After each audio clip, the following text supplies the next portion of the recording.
اور امتی ہونے کی ایک علامت کم از کم یہ تو ہوگی نا کہ ان کے چہرے پہ داڑھی ہوگی، کیونکہ آپ صلی اللہ علیہ وسلم کی امتی کے لیے داڑھی ایک بنیادی چیز ہے۔ آپ صلی اللہ علیہ وسلم نے ایسے شخص کو دیکھنا گوارا نہ کیا جس نے داڑھی کاٹی ہوئی تھی۔ مشہور واقعہ ہے کسریٰ بادشاہ فارس کا، حضور صلی اللہ علیہ وسلم نے اس کو خط لکھا کہ بھائی اسلام لے آؤ۔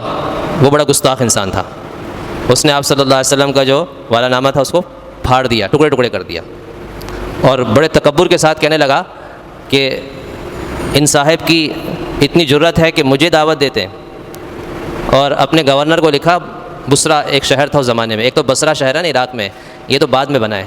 آپ صلی اللہ علیہ وسلم کے زمانے میں ایک شہر تھا، اس کا نام تھا بصرہ، شام کا علاقہ۔ تو وہاں جو گورنر تھا اس کو لکھا کہ جاؤ اپنے کارندے بھیجو اور اس شخص کو گرفتار کر کے میرے سامنے پیش کرواؤ۔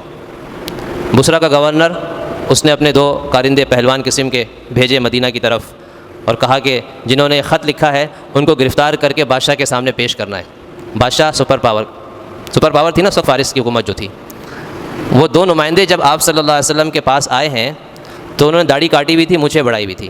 آپ صلی اللہ علیہ وسلم نے ان کو جیسے ہی دیکھا اپنا چہرہ مبارک ان پر سے ہٹا دیا، ان کو دیکھنا گوارا نہیں کیا، اور فرمایا کہ ویلکما، تم تباہ ہو جاؤ، من امرکما بہذا، اس کام کا تمہیں کس نے حکم دیا ہے کہ داڑھی کے ساتھ تم یہ معاملہ کرتے ہو؟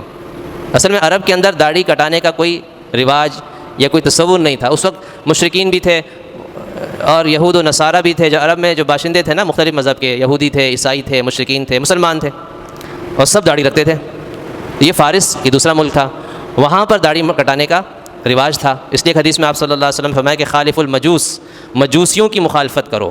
مجوسی یہ فارس کے لوگ تھے جو آگ پرست تھے، تو ان کی مخالفت کرو۔ اعف اللحیٰ، اپنی داڑھی کو بڑھاؤ، مونچھوں کو گھٹاؤ۔ یہ آپ صلی اللہ علیہ وسلم نے ہدایت دی، کیونکہ فارس کے اندر یہ رواج تھا، مسلمانوں میں یا عرب کی سرزمین میں رواج نہیں تھا۔ تو آپ صلی اللہ علیہ وسلم فرمائے کہ من امرکما بہذا، تم دونوں کو اس بات کا کس نے حکم دیا ہے؟ تو انہوں نے کہا امرنا ربنا کسریٰ، ہمارا رب کسریٰ، ہم اس کو رب مانتے ہیں، اس نے ہمیں حکم دیا ہے کہ اپنی داڑھیوں کو کٹاؤ، مونچھوں کو بڑھاؤ۔ گویا کہ یہ کسریٰ کا حکم تھا، بادشاہ کا، جس کو وہ رب مانتے تھے، اس کا حکم تھا کہ داڑھیوں کو کٹاؤ اور مونچھوں کو بڑھاؤ۔ آپ صلی اللہ علیہ وسلم فرمائے کہ ولیکن امرنی ربی ان احفاء لحیتی وقص شاربی، لیکن میرے رب نے مجھے حکم دیا ہے کہ میں اپنی داڑھی کو بڑھاؤں اور مونچھوں کو گھٹاؤں۔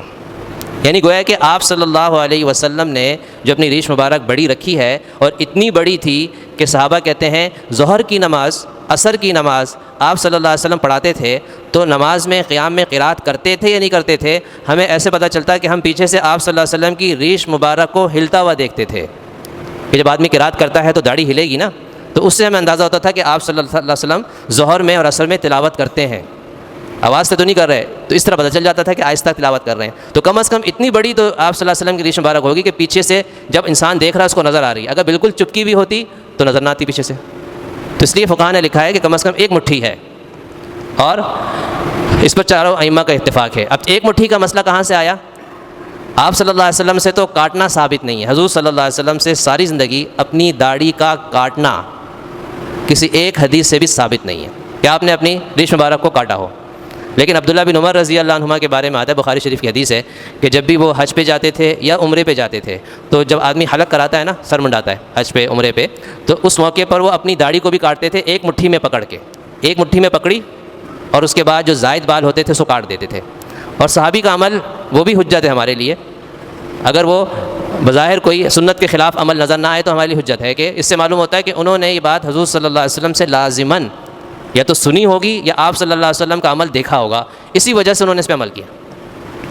تو اسی وجہ سے مفتی شفیع صاحب رحمۃ اللہ علیہ وہ لکھتے ہیں کہ اس بات پر ہمارے چاروں اماموں کا اجماع ہے، اتفاق ہے کہ 1 مٹھی کم از کم داڑھی رکھنا واجب ہے، اور 1 مٹھی ہر طرف سے ہو، یہاں کے بال، نیچے کے بال، تھوڑی کے نیچے کے بال، یہ سارے بال اس میں شامل ہیں، جو یہ ہڈی، یہاں کی اس ہڈی سے نیچے جتنے بال آتے ہیں داڑھی میں شامل ہیں، اس کو 1 مٹھی رکھنا کم از کم یہ اتفاقی مسئلہ ہے۔ کہ اب اگر کوئی 14 صدیوں کے بعد آ کر کہتا ہے کہ میں یہ مسئلہ نہیں مانتا، تو ہم کہیں گے ہم تمہیں نہیں مانتے، کیونکہ علامہ شامی رحمۃ اللہ علیہ نے آج سے کوئی 200 سال پہلے لکھا ہے کہ کوئی ایک عالم نے بھی 1 مٹھی سے کم داڑھی کو حلال اور جائز قرار نہیں دیا، یعنی 12 صدیوں میں کوئی عالم ایسا قابل ذکر نہیں گزرا جس نے اس کو جائز قرار دیا۔ ہم یہ نہ دیکھیں کہ بھئی عرب لوگ ایسی داڑھی رکھتے ہیں، مصر کے لوگ ایسی داڑھی رکھتے ہیں، دبئی کے لوگ ایسی داڑھی رکھتے ہیں، اور جو ہے نا کویت کے ایسے رکھتے ہیں، اور فلاں ملک کیسے رکھتے ہیں۔ بھئی وہ لوگ اپنی رواجی داڑھی رکھتے ہیں، وہ شریعت نہیں ہے۔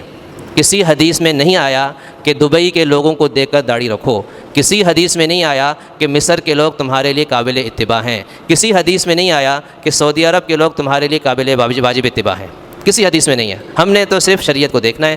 لوگ شریعت کے خلاف کریں گے تو ان کا عمل غلط ہوگا، اس کی وجہ سے شریعت کو تبدیل نہیں کیا جائے گا۔